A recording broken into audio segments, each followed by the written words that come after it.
do you also, sometimes those big choices you kind of build up in your head Yeah. for so long and they seem so scary. You're like, well, what if I quit and this is going to happen and this is going to happen? Or if you shut down the side project, you're worried about what's going to happen.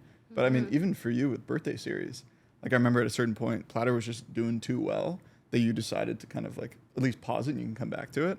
And I'm actually curious, what was your kind of decision making there? Because that was, I know that brought you a lot of like joy and curiosity on the side. I think it was just being honest with myself. Like it's something that brought me a lot of fulfillment and passion, and I still love the project and the concept of it.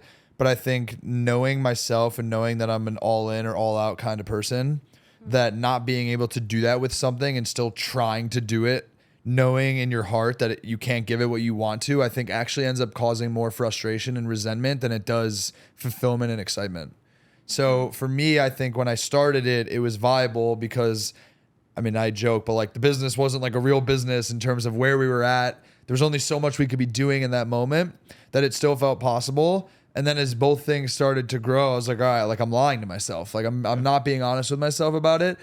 I joke around about this till this day. Like I will pick that back up one day. Like I feel very passionate about it, but I think that there's a timing for everything. And I think you just have to like trust your intuition on what you should be doing and when, and ultimately being honest with yourself about it. So I think it took a little bit of time to come to terms with it, that it was the right decision, but I'm pretty confident that I made the right decision.